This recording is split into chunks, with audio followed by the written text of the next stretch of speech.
Welcome to the Global Business Insights podcast, brought to you by PSL. I'm your host, Max Kent, and I'll be joined by my co-host, Dr. Charlotte de Brabant. In Series 2, Beyond Business, we delve into the captivating journeys of the world's most exceptional business leaders, entrepreneurs, and professionals. Our mission is not only to ignite inspiration and knowledge for the next generation, but also to illuminate the path for those currently navigating challenges. Join us as we uncover the remarkable stories that transcend traditional business narratives and offer a beacon of hope and guidance.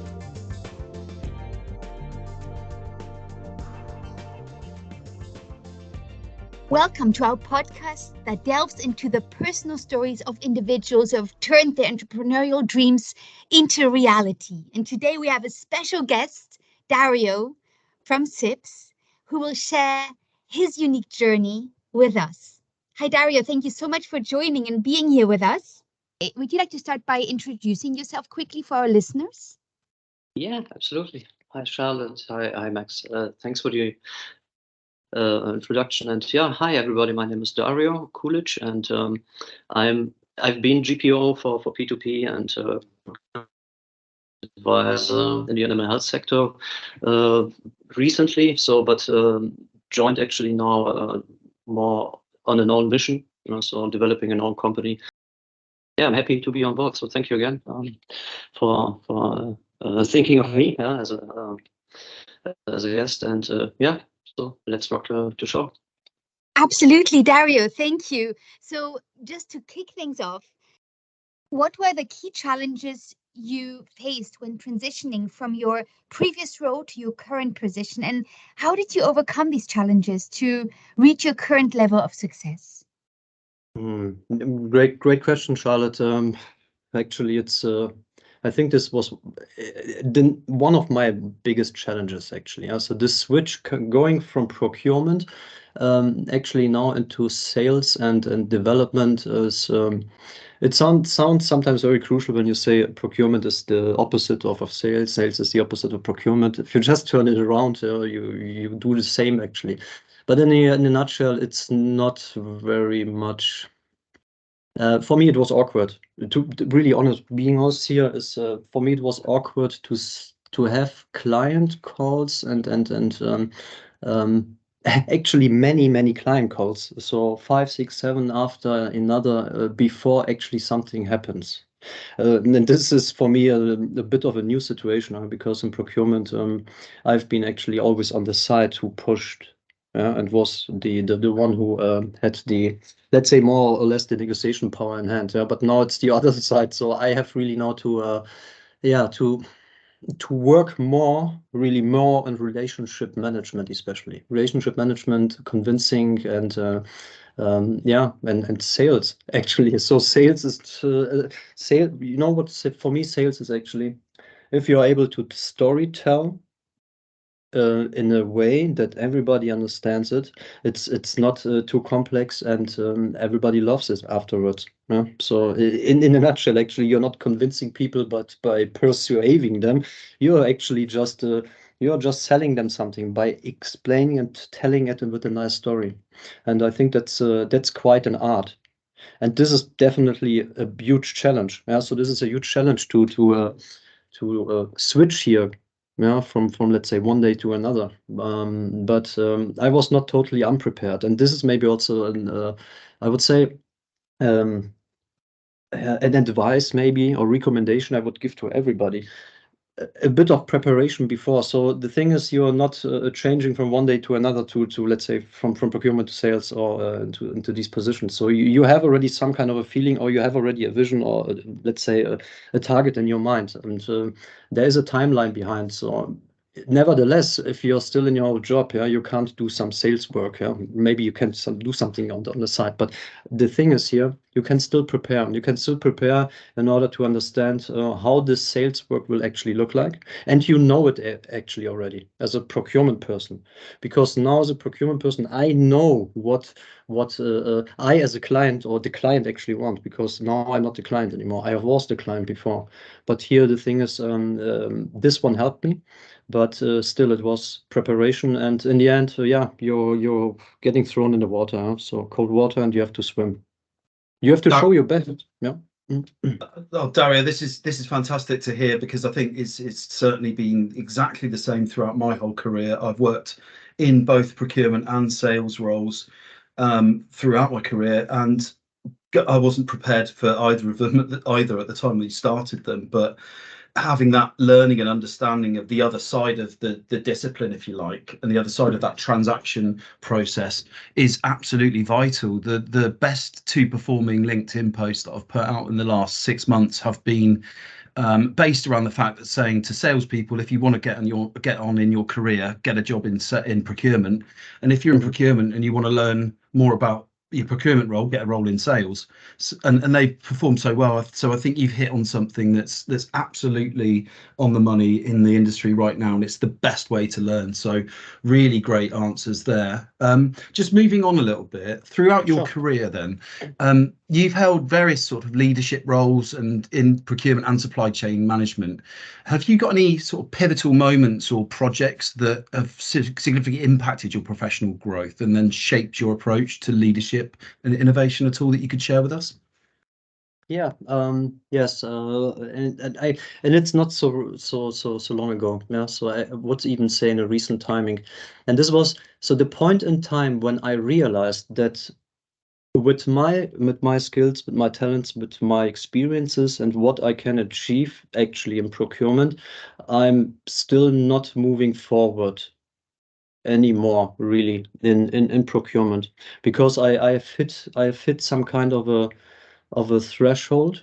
Yeah, so where for me, for example, there are just either or two positions, let's say, in procurement for me, just acceptable, which would be senior director or CPO. Yeah, but here the thing is, procurement is not so easy to just jump in and become CEO, CPO and so on. So the point here is also coming to a border of where you understand that you are not being able to help anymore the company you are actually working for with all your skills and everything you actually have on the table, with finished business cases and things which brings high returns, but they are not actually they're not followed up anymore. They're not implemented anymore because of politics, because of hidden agendas, because of silo thinking, because of leadership which is not clear.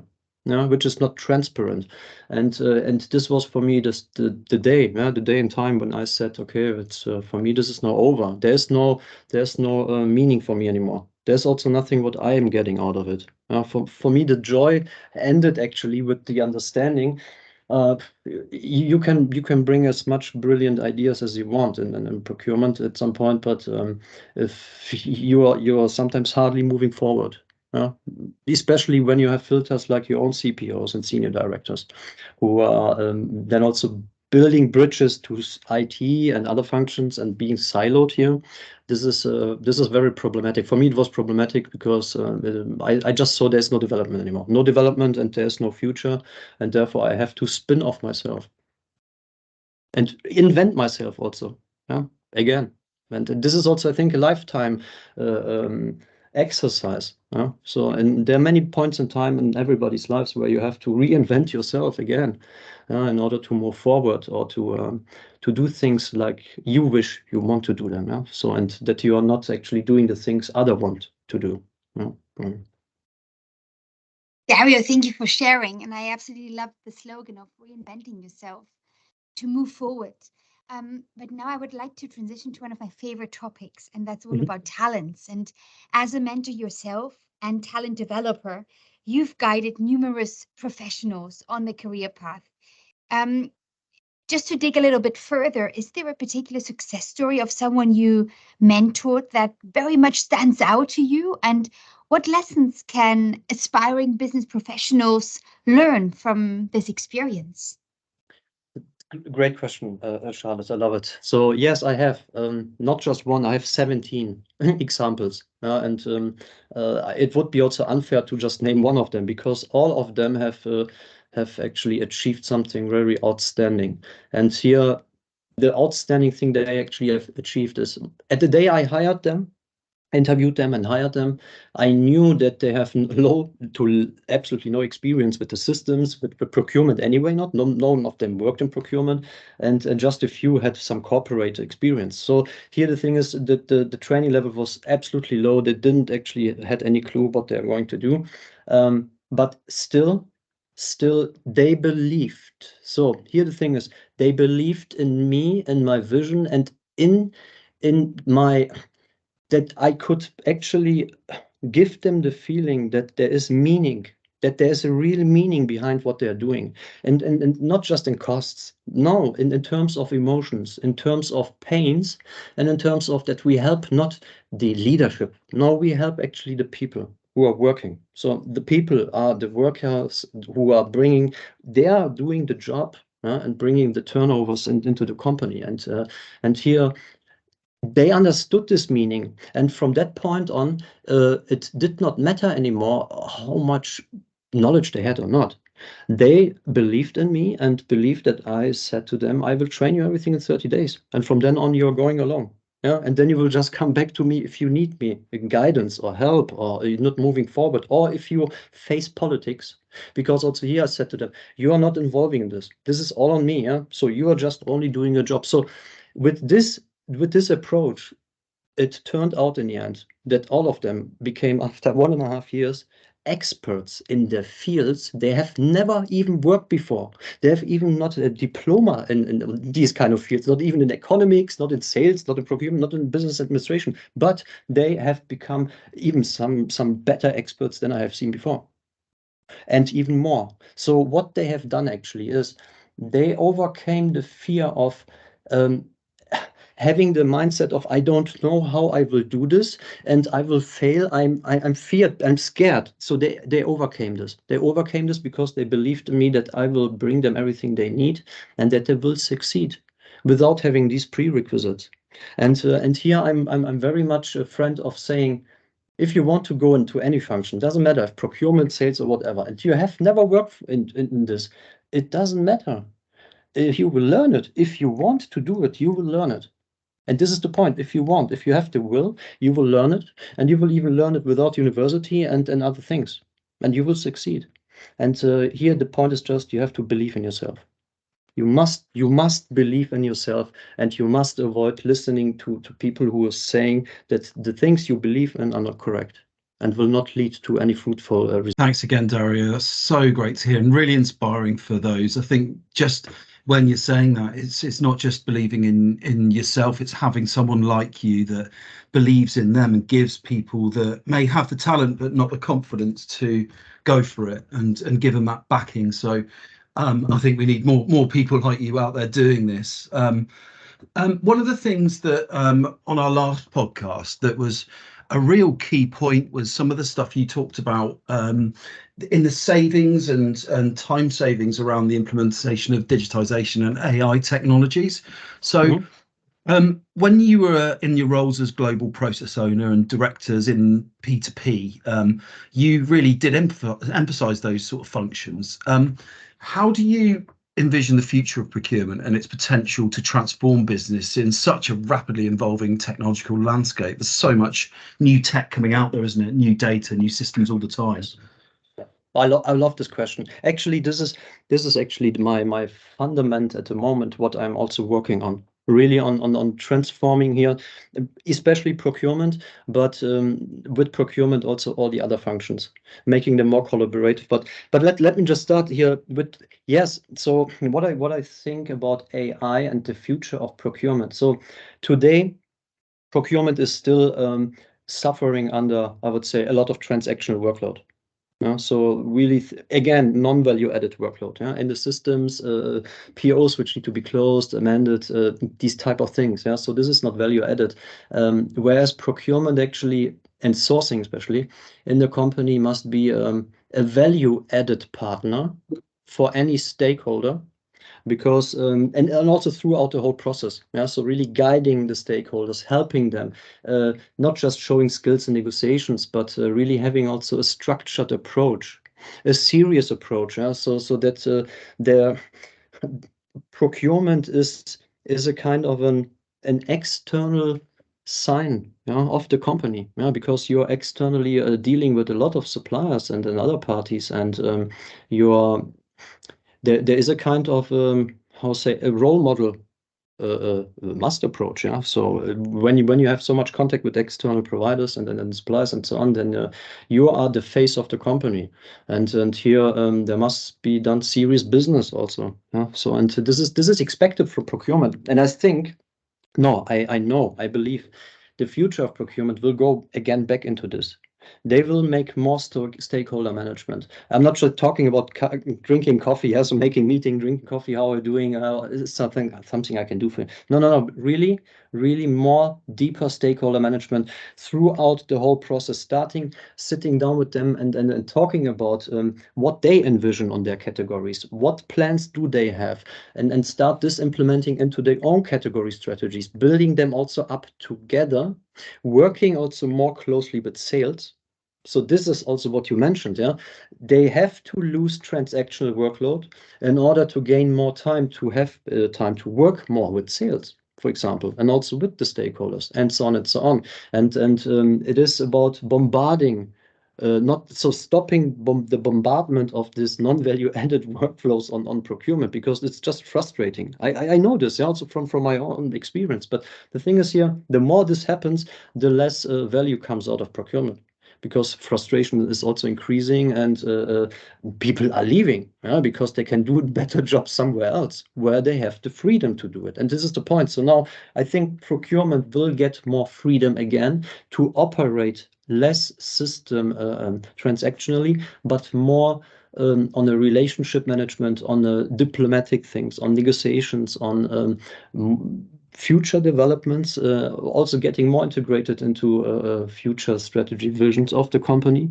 So I think a CPO here has a very high, actually has a high position, and if he is or she is not able to provide the technical part, and understanding also a bit of the technical part, then the procurement needs a GPO, an own GPO who's driving this forward. And I have seen this already with a few clients that they have this implemented, and it seems that it works that way already. So the CPO can stand for this, what he's done also before, less the technical things, less also driving things forward. But there must be somebody who's driving it. And now the point here is with how procurement actually benefits from, for example, action chatbots. Like everybody else in the company, but especially procurement.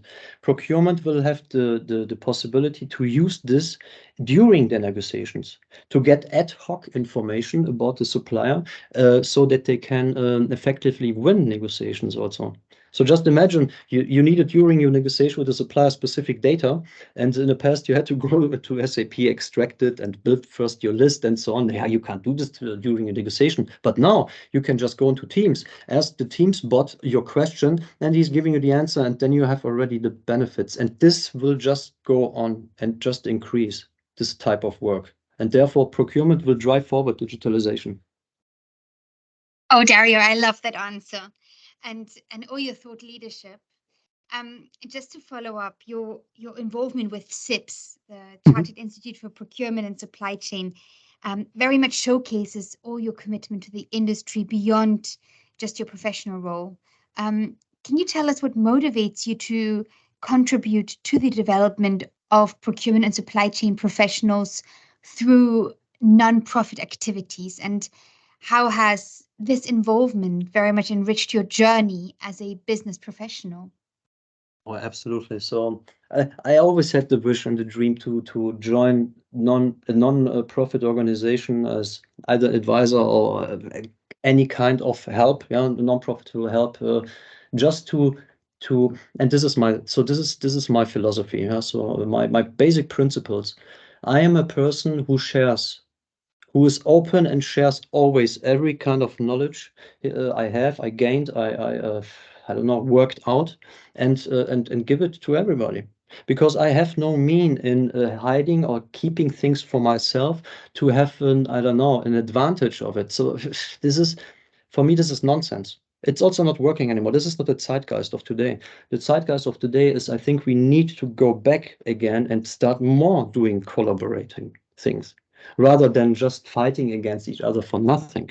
Yeah. So also in times of competitions and these kind of things. So here, I believe that if we had more volunteers with knowledge, expertise, and high skill set and so on, and would offer this also to the wider audience. And SIPS is a very good example, especially for the German branch. I know the German industry very well, and there are many mid-sized companies which are not corporate and which are having not high, so a high voice, and actually also sometimes don't even know how to approach things. They are literally, ESG is an example. Yeah? So ESG is popping up. Most of the companies even don't know what they have to do. They just don't know it. Yeah. So now, and this is again a time of consulting companies stepping up and selling them high expensive things, and they still don't know. And here I think SIPS is a good opportunity for them also to just ask, yeah, for questions if they need help. And here I'm always helping. I'm always willing. I'm doing this even on LinkedIn. So for anybody, so I'm getting sometimes a high amount of messages from people I even don't know, but they're just asking me friendly and humbly, can you give me an advice on this and that? So business administration perspective, and I'm doing this. I'm taking this time and then doing this because it is valuable also for me. It's not just that I don't like selfishness also.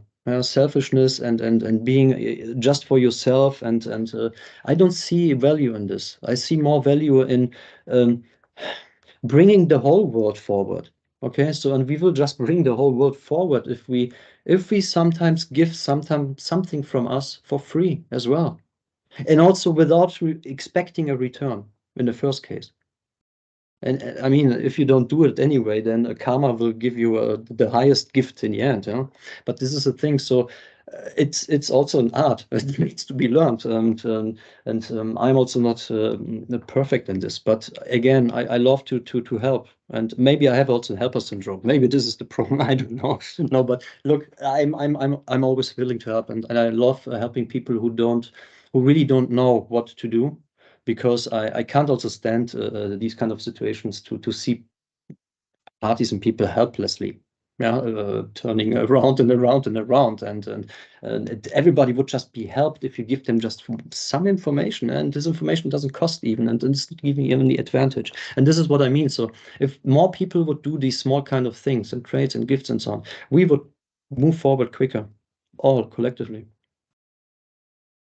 Dario, thanks so much. That's been so insightful and really inspiring listening to you talk there, just about what the theme is really coming out there is how much you've helped people and how much you've been able to share your values and your experiences to bring others along with you. And I mean, let's face it, none of us would be here without the support and the help of others. So it's how the world works, and I'm right with you that business needs more of that. The more we share and collaborate, I think the more we can all help ourselves and everyone else move forward, and the world will move forward as a result. So totally agree with you there. Just before just one sure, just one comment at the end. The thing is here, I think I feel it.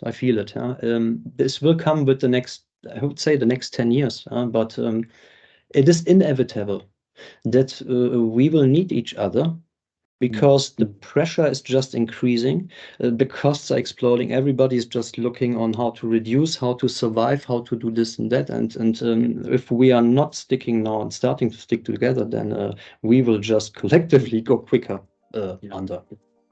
Totally agree. Thank you again so much for this. It's been really insightful, and we've loved having you on again. Charlotte, have you got any final thoughts? Yeah, thank you, Dario, for your time, and especially for our listeners for once again tuning in. And we look forward to having you with us next time. Thank you so much, Charlotte. Thank you, Max. Yeah, I love your podcast. So happy to hear it and listen to it again, and also being at some point again back with you. Absolutely. Thank you again. Thank you both. Bye.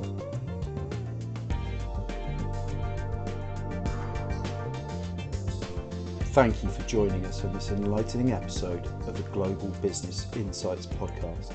Stay tuned for more inspiring stories and valuable insights that will continue to guide and uplift you on your journey.